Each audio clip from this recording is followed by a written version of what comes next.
All right, we're just awaiting for President Trump to begin his comments from the White House, from the Oval Office. There you see Homeland Security Secretary Kirstjen Nielsen. The president is being briefed on Hurricane Michael before it makes landfall. Let's see if we can listen in. We're looking at. So it'll hit the Panhandle, as you can see in this one right here, sir, and then it will go through Georgia and the Carolinas. Unfortunately, on the tail end, we do expect additional rain in the Carolinas, which could lead to additional flooding.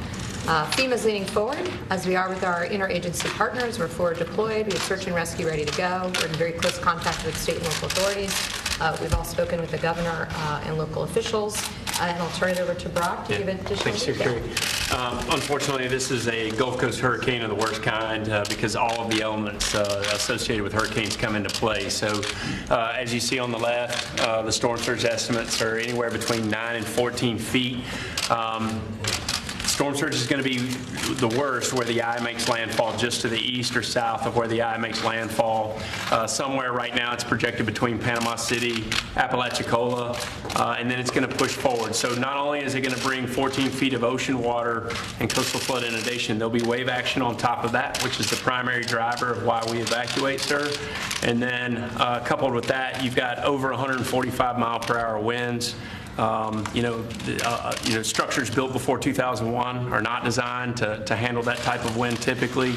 And it's going to unfortunately push through the state. So we're asking citizens in southwest Georgia, central Georgia to be vigilant and make sure that they understand what's about to come, because this area is going to see a Cat 1, Cat 2 storm as it moves inland, and with the vegetation there, what we're anticipating is a lot of downed trees impacting the power grid.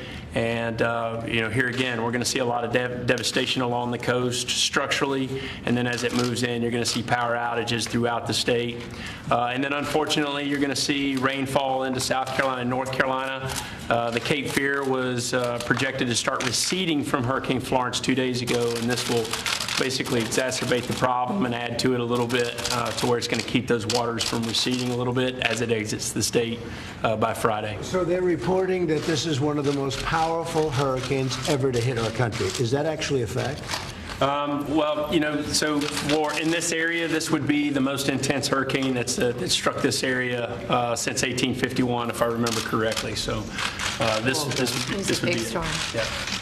Intense, very intense. And this one is going to be heavy rain, or is it going to be the winds that are going to be the problem? Storm surge and winds. And then for Georgia, they're going to see high inland winds. So you may see sustained Category 1, Category 2 winds with higher gusts that are associated. So we're expecting a lot of damage inland as well. But we have leaned forward with Governor Scott and his staff and Director Westmall down in Florida. They've been leaning forward as well. And, right now there's no identified shortfalls when it comes to pre-positioning. So we have teams, equipment, personnel, not only with and embedded with state of Florida staff and some of the local county emergency managers, but we have equipment and teams staged in Maxwell to Atlanta to Orlando, ready to move in once the elements subside and push through, and then we can move in and attack. And we're working really closely with the private sector. So we have about 14 states, different utilities from 14 states are already ready to help with any energy outages. Electric companies are from all over the country, actually. They're all lined up.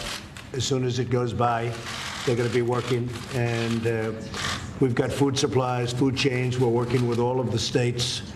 And let me ask you, this started out very innocently a week ago. This was a small storm in an area they never thought this, and it grew into a monster. Right. So the first initial indications from the National Hurricane Center started coming in around Saturday, and they picked it up and started raising the flag that, hey, this system's going to go from a wave to a depression and could potentially rapidly intensify. And unfortunately, that's typical of the Gulf Coast. And when they do this, citizens have less time to prepare or heed the warnings. We are concerned that many citizens chose not to heed those warnings, but we're prepared with search and rescue teams to try to go in and do what we can. Any questions, please? Yes. Are you concerned that folks in Florida and Georgia in the storm's path weren't cold enough, and that there aren't enough evacuations to follow up on that point? Yesterday, we were concerned that we did not like the level of evacuation activity that we were seeing, and Governor Scott kudos to him. He leaned forward, used the new wireless emergency alert capabilities that we have, and sent out text messaging last night, leaned forward and said, hey, get out of there. And so we were trying to get people to really take the storm seriously. A lot of people did heed the warning, but then there are those who chose to stay behind. And unfortunately, first responders may not be able to go in and rescue those who dial 911 at this point. Mr. President, can you give us a sense of the officials you've been in contact with? Have you spoken to the governor? I have, and the other governors, depending on what happens here, but they are all either contacted or are in the process. Had a long talk with Rick Scott, Governor Scott of Florida.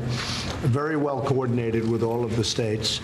And, one of the things that must be said is it's not so easy for some of these people to leave.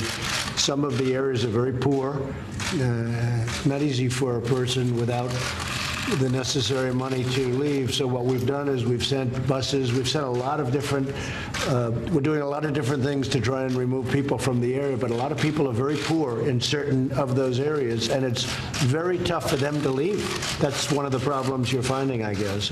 Huh? Yeah, in some cases, what we ask to do on Blue Sky Days is ask people who may not have the means or the mechanisms to get out of town to register with their local emergency management agencies, and Florida's been pretty robust in doing that so that we have some idea of how to pre-plan for that. And then, we do what we can to be able to support the movement of people. When it comes to Georgia, we're not evacuating for storm surge in Georgia. This is going to be high winds, so we're asking people to get within a facility that can withstand the winds and try to shelter in place or seek out public shelters that may be open in Southwest Georgia. But if you look at the size, how long it is, take a look at that, and the red area basically is the area where it's going to hit pretty heavily, and that's a lot of shore. It's a lot of land. There'll be 4 feet in storm surge all the way down to Tampa Bay, which is very low lying and floods very easily.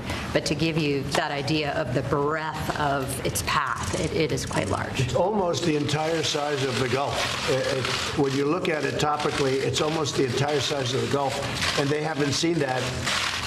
Maybe they haven't seen that at all. Nobody's seen that before. The eye diameter is pretty wide, which unfortunately is not good news as it makes landfall. So some people may say it's similar to an EF3 tornado making landfall in areas that are close to the eye. So it's. Did last year's hurricanes in the area impair the infrastructure or weaken it in any way that they would struggle to deal with this year's hurricane? Not in this area. Irma did not really heavily impact the Florida Panhandle. Most of the hit from Irma was in the southwest portion of Florida, and then moved up through and created some issues in the Jacksonville area, northeastern portion. But this area, it's been a long time since it's been hit, so the vegetation hasn't been stressed, and we're going to see a lot of damage and devastation, unfortunately, and we have to set the citizens' expectations that the power is going to be out for a while. And what FEMA's role in that is, as the Secretary was saying, our partnership with the private sector is that we work with the Florida Power and Lights, the Gulf Powers, the Southern companies, the Georgia Powers, to be able to help them, facilitate their mutual aid to come in. And they've got power crews coming in from multiple states across the country that are already pre-staged. And when we're hit, we work with them to do what's called first push debris to get the roadways open and so that we can get them down the roadways to start fixing the power. But that's going to take some time. Mr. President, do you plan on changing any of your travel schedule? Well, we don't know. I know I was going to Pennsylvania. It looks like there are thousands of people already lined up, and probably will do that tonight. And we're going to go down here as soon as we can. We don't want to interfere with anybody, but we want to go as soon as possible. You have, right nearby, we have thousands of people going tonight, and many are there already. What time were you going to be there? What time were we planning on that? The rally night scheduled at 7 o'clock. Yeah, it's about 7. You're going to go ahead? Well, I don't know what to do because you have so many people already there, and it's sort of unfair to them. So it's a mix. I'll be totally focused on this, but we're going to make a determination over the next little while. But you had people that. Is it more difficult for you to pay attention to storms if you're doing? No, because I have great people. including these two, but I have great people. It wouldn't make any difference in that sense, but I would like to be seeing what's going on. We want to get down there as soon as possible. At the same time, I don't want to go down where we're interfering with the people, first responders, the FEMA people. I want them to focus on the storm, not me. So we'll probably look to Sunday or Monday to go down and meet with the governors, meet with everybody, and do what we have to do, like we did in North Carolina, South Carolina, where that worked out really well. Now, they're going to get hit also. I mean, North Carolina and South Carolina are going to get a lot of water. Nothing like they had 2 weeks ago, but they're going to get a lot of water also, and that water is still draining out. So this is a pretty big problem. I really worry a little bit about South Carolina and North Carolina from the standpoint they're already saturated, and they're going to get a reasonable hit, right? Right, yeah. They will. So you're going to see as much as possibly 8 inches in isolated areas through South Carolina and North Carolina. And as I said, it's all about the rivers being able to process the water from Florence, and some of them haven't had the time to do that, so this doesn't help. President Trump, should Saudi Arabia release the journalist Raif Badawi? I will have to take a look at it exactly. When you say release the journalist, who are you talking They about? have imprisoned a journalist named Raif Badawi, and they... That I'd have to look into. I'm not familiar with Can I that. ask you about Jamal Khashoggi? Yes. Are you concerned that he's dead, and do you hold the Saudi government? I would be certainly concerned, and in fact, we have a call-in to his wife. His wife wrote us a letter and addressed it to my wife and myself, and we're in contact with her now, and we want to bring her to the White House. It's a very sad situation. It's a very bad situation, and we want to get to the bottom of it. Do you think he's dead, Mr.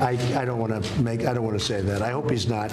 I hope he's Hold not. the Saudi government responsible? Well, I have to find out who did it, but people saw him go in, but they didn't see him come out, as they understand it, and we're going to take a very serious look at it. It's a terrible thing. Have you spoken to the Saudis? I'd rather not say, but the answer is yes. Can you give us a sense of when his wife, fiancé might be coming? I would say fairly quickly. They're in touch. You may just speak to the First Lady's folks because they're in touch, and she'll be most likely coming to the White House. We'll work on it together. It's a terrible Lindsey thing. Graham says there will be help to pay if the Saudis are in fact responsible. Are you sure that view? Well, Lindsey can speak for himself, but this is a bad situation. We cannot let this happen. To reporters, to anybody, we can't let this happen. And we're going to get to the bottom of it, okay? Mr. President, But you may want to speak to the First Lady's office about the... I'd rather not say, but at a very high level, the highest level. Let me say this, it's the highest level, okay? Yeah, You mentioned that you talked to more than once. You had mentioned that you spoke to King Salman, so, I mean... Well, I do anyway, and I've always found him to be a fine man. We've had a very good relationship. I'm not happy about this. We have to see what happens, you know. We have to see what happens. Nobody knows what happened yet. They don't know over there, but it's a very serious situation, and it's something we're taking very seriously, okay? Mr. President, several countries like India and China are planning to buy oil from Iran What is the message to these? We'll take care of that. We'll take care of that, yeah. There's a report out of Seoul today that the South Korean government is considering lifting some sanctions against the South Korean government. Considering Well, they won't do it without our approval. They do nothing without our approval. have they been in contact with Yes, they do nothing without our approval. President Trump? Do you intend to release more people like Alice Johnson? We'll talk to you about that later. Any closer to picking a replacement? And by the way, when we get Alice Johnson, such a great person, or such a great case, I'd like to find a lot of people like Alice Johnson, and there are a lot of people that are in a situation like that, and we are actively looking for those situations. She's a terrific woman. I've been watching her a lot, and what a great spokesman she is for that situation, and that's covering a lot of people. There are a lot of people like that will unfortunately be locked up for many, many years, and there's no reason for it. So we are looking for we are actively looking for other situations exactly like that. No, but she's somebody we're talking to. We like Dina. Dina did great here. She then went back into the private sector for a while, but she always wanted to come back. She loves this administration. So we're certainly looking at Dina, and we're looking at others. There's some tremendously talented people. Nikki's going to be here till the end of the year. Nikki's our friend. She's been great. I want whoever it is to spend some time with Nikki before Nikki goes out and gets herself a job and hopefully she's going to make a lot of money. And I think Nikki will come back in some form too. But she's an extraordinary person, good person, and but we're looking at many people. Many people want that job. Mr. President, are you concerned about the fact that she announced her departure before the terms? No, there's no good time. I mean, there really is no good time. She told me about this a long time ago, and frankly, it's almost 4 weeks, so it's not that bad. No, I don't think so at all. I thought it was very elegantly done. If she waited till after, then they'd say, oh, if we win, they'd say, why is she doing it? And if we listen, they'd say, oh, well, that's obvious why she's doing it. Okay, so there's really no good time to do it. But she and I had spoken at least 6 months ago, maybe even a year ago we had conversations. She wanted to be here about 2 years. And I think the point really was last week at the United Nations. She wanted to get through that and then go probably into the private sector for a while. And I'm sure she's going to come back into government because she's a terrific person. What's the vetting process like, Mr. President? What are you looking for? Very strong vetting, but some of the people we already have vetted. Some of the people are with us. We're looking at people that are already with us. And we have some incredible talent in this administration.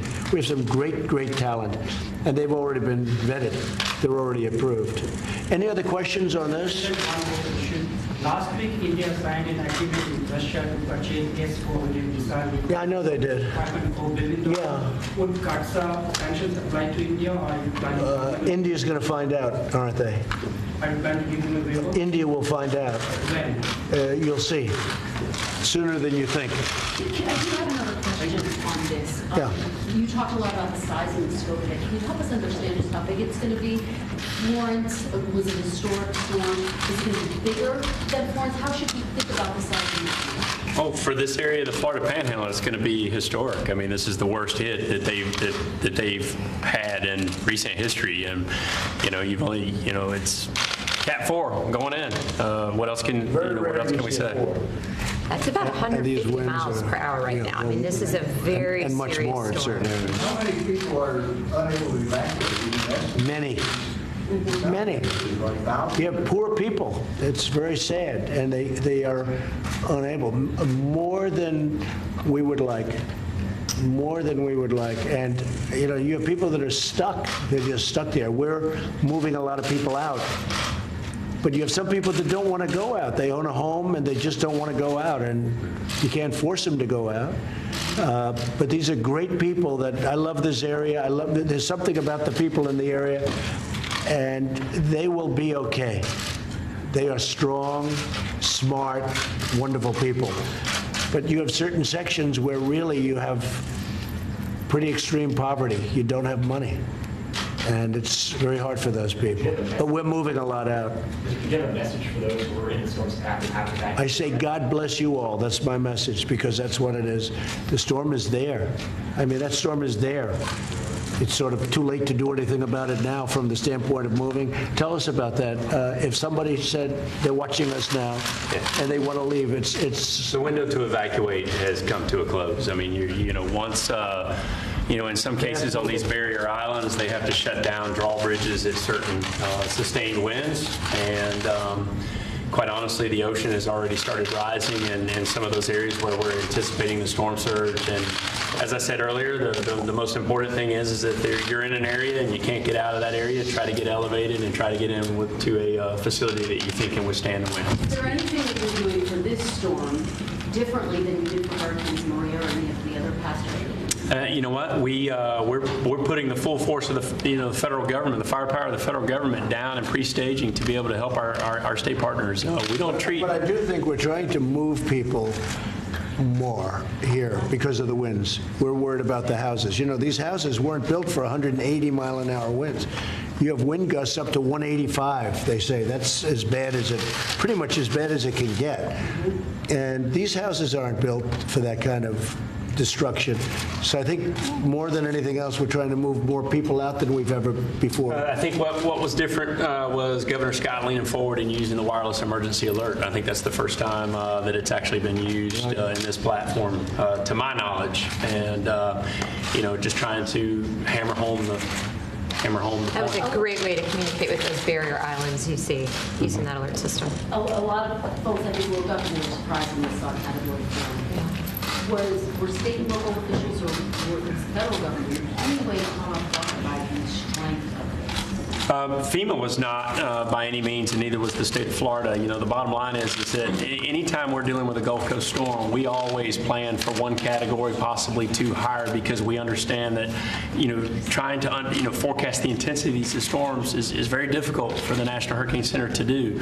So therefore, we always plan one or two categories higher than what's actually forecast days in advance, because we know that the window to actually move people into position and get ready shuts pretty quickly in Gulf Coast storms because of the This is why we have National Hurricane Season, right? I mean, the whole season, we encourage everybody to be prepared, have your kits, know how you'll communicate with your family, know your evacuation route, because sometimes the increased intensity so quickly, if you're thinking about it then for the first time, you're not going to be safe. So that's why we have the season. During that whole season, you should be prepared for hurricanes. Well, this was projected to be a storm 3 days ago, not a hurricane. And it grew, and it grew as rapidly as anything they've ever seen. That's the problem. And we're very, very prepared. We have massive amounts of food and water that gets brought in immediately as it's leaving. I mean, literally, we follow it right in. And the electrical folks and, the different electrical companies,